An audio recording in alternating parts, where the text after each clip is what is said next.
আজকে সারা রাত কোনো ঘুম নাই, ঘরের কেউ ঘুমায় নেই, শুধুমাত্র পুতুলের জন্য। এত পরিমাণ জ্বর, এত পরিমাণ জ্বর, মানে ওর পাশে শুয়ে থাকার মতো অবস্থাও ছিল না। রাতে পানি দিতে দিতে দিতে দিতে তারপরও কমে না, জ্বরের ওষুধ খাওয়াইছি কত, মানে কি যে একটা অবস্থার মধ্যে রাত কাটছে। আসলে অসুখ বিসুখ মনে হয় রাতেই বাড়ে, আর যত চিন্তা দুঃখ কষ্ট সব রাতেই আসে। ঠিক আছে, মানে কি যে একটা রাত গেছে আজকে। এখন এই যে পুতুলের বাবাও ঘুমাইতে পারে নাই, কিন্তু যে যার মতো শুয়ে রয়েছে। এখন বাজে 6টা 31, ভোর 6টা 31।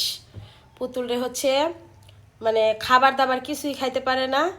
তো সকালবেলা ভোরবেলার দিকে আজানের পর পর একটু সারা রাত মানে ক্ষুধায়, যেহেতু খাওয়া দাওয়া নাই, প্রচুর জ্বর, ক্ষুধায় একদম কাতর হয়ে গেছে।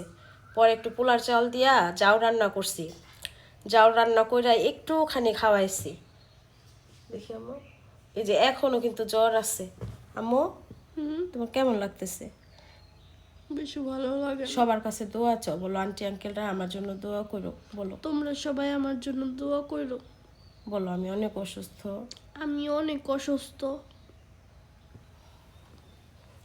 তো সবাই দোয়া করবেন পুতুলের জন্য।